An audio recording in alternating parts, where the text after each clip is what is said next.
Hathnikund barrage से जब जब पानी छोड़ा गया तब तक यमुना का जलस्तर बढ़ा और साथ लगते गांव में परेशानी भी बढ़ी, क्योंकि यमुना नदी का कटाव लगातार होता गया, जिससे हथवाला, कारकोली, राखसेड़ा, बुढ़नपुर गांव में यमुना नदी लगातार जमीन की कटाई कर रही है। फसलों को नुकसान हो रहा कि किसान नुकसान झेल रहे हैं। आपको बता दें कि यमुना किनारे प्रशासन की ओर से ठोकरें लगाई जानी थी, लेकिन इन ठोकरों का कहीं अता पता नहीं है। यमुना नदी में इन ठोकरों के लगाए जाने का मुख्य कारण था कि यमुना नदी पानीपत के क्षेत्र के गांव की जमीन न काटे, जिससे यमुना की धार भी सीधी रखे, लेकिन इस पर प्रशासन की ओर से कोई ध्यान नहीं दिया गया है। हालांकि 10 ठोकरें लगाई जानी थी, जिनमें से 6 ठोकरें लगाई गई हैं, वो भी केवल खाना पूर्ति की गई है। 4 ठोकरों को लेकर अभी तक कोई काम नहीं किया गया। ठोकर ऊपर है जी, जो सिंह साहब का फार्म था ना, वहाँ ठोकर लग रही, वो पानी हमारे जमीन कटने लग रही। इधर की तरफ क्यों नहीं ठोकर लगी हुई? इधर लगाए तो कौन लगावे? वो तो आप तुम वो करवाओगे तुम। इधर ठोकर प्राण ठोकर रहेंगे जी। प्रशासन इस पर कुछ ना कुछ नहीं करते, यहाँ तो देखने में नहीं आते जी। प्रशासन कुछ नहीं करते यार। जो प्राण ठोकर वाले वो पानी हाँ जी, कोई ठोकर नहीं है जी। ये पुरानी ठोकर है, पहले से ही है जी। कभी जो नई लग रही है वो पीछे ही है कहीं। यहाँ कोई ठोकर नहीं है। अगर ठोकर लगे तो कटाव परली तरफ जाएगा जी। आखिर ये क्यों नहीं यहाँ इधर ठोकर क्यों नहीं लगा रहे? क्या पता जी, भी ये सरकार के हाथ में है। हमारे हाथ में अच्छा जी, ये काम कंधे लग जाएंगे जी। ये तो सरकार लगवाएगी जब। इस विषय में तो यही कहा जाएगा कि हम पूरी तरह से सतर्क हैं। जो कंसर्न ऑफिसर्स हैं, फ्लड कंट्रोल ऑर्डर भी कल निकल गया है।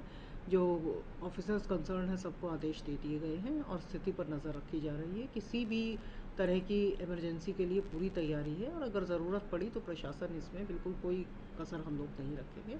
किसी भी तरह का नुकसान नहीं होने दिया जाए। हम खड़े हैं यमुना किनारे और मैं आपको बता दूं कि ये आप लापरवाही का मामला कहें या भ्रष्टाचार कहें, सबसे बड़ी बात है कि जहां यमुना काटती है वहां पर ठोकरें लगाई गई थी। अब वो ठोकरें क्या हैं उनको समझिए। ठोकरें ये होती हैं जिसके अंदर ये बड़े बड़े पत्थर होते हैं, लोहे का जाल होता है, ताकि जो यमुना जो है जिस जगह काटती है उसके बचाव के लिए इस तरीके की ठोकरें बनाई जाती हैं ताकि वहां पर यमुना ना काट सके। और यही कारण है, आप देखिए कि कितना क्षेत्रफल जो है लगातार यमुना जो है सिंबलगढ़ से लेकर राखसेड़ा और हथवाला से लेकर लगातार कटाव जो है यमुना का हरियाणा की तरफ है। जबकि ये भी सुनने में आया था कि यहाँ पर 10 ठोकरों की मंजूरी हुई थी, लेकिन 6 ठोकरें लगाई गई।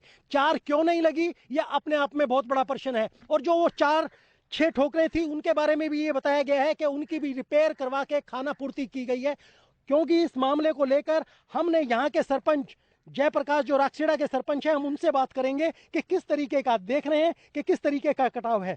सरपंच साहब, जिस तरीके से हम देख रहे हैं कि लगातार जो है ठोकरें जो हैं 10 ठोकरें मंजूर हुई थी, लेकिन 6 ठोकरें फिलहाल लगी हैं और लगातार जो है कटाव, यमुना का जो कटाव है वो खेतों में सिंबलगढ़ हो, राखसेड़ा हो या आप हथवाला चले जाएं, लगातार इस साइड ही बढ़ रहा है। वो ठोकरों की वजह से बढ़ रहा है। ऐसा है जी, हमारी प्रशासन की तरफ से 10 ठोकरें मंजूर हुई थी, जिनमें से 6 ठोकरें मौके पर लगाई गई थी और अब तक बाकी कोई ठोकर नहीं लगी है। और ठोकरें कम होने के लिए हमारे संबलगढ़, राखसेड़ा और अथवाड़े गांव के अंदर की ज़मीनों में काफ़ी मात्रा में कटाव हो चुका है और जो यूपी का बहाव भी हमारे हरियाणा की तरफ हो चुका है, जिससे कि हमारी फसलों में लगातार काफ़ी नुकसान होता जा रहा है।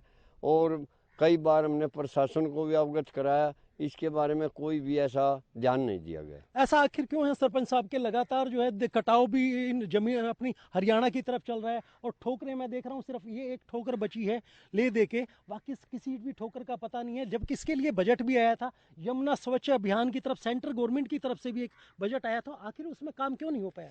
सेंट्रल गवर्नमेंट की तरफ से स्वच्छता अभियान यमुना का आया था, उसके बारे में यहाँ उसका कोई भी काम यहाँ चालू नहीं हुआ, ना अब तक कोई काम किया गया है। देखिए, सबसे बड़ी बात यही थी कि जिस तरीके से राखसेड़ा गांव के सरपंच थे उनका यही कहना था कि लगातार जो है कटाव जो है लगातार यमुना का चढ़ रहा है। मैं अपने कैमरामैन को कहूंगा कि एक बार दिखाएं कि किस कदर से, देखिए हम जो थे हम पहले खड़े थे, लेकिन यमुना का पानी जो है धीरे धीरे धीरे करके बढ़ता जा रहा है। उसका मेन कारण ये समझिए कि देखिए जिस जगह हम खड़े हैं, मैं अपने कैमरामैन को एक बार फिर कहूंगा कि वो मुझे दिखाएं कि जिस जगह हम खड़े हैं ये देखिए ये ठोकर है और ठोकर की वजह से देखिए पानी का बहाव जो है इसके चारों तरफ है, इधर से पानी नहीं कट रहा।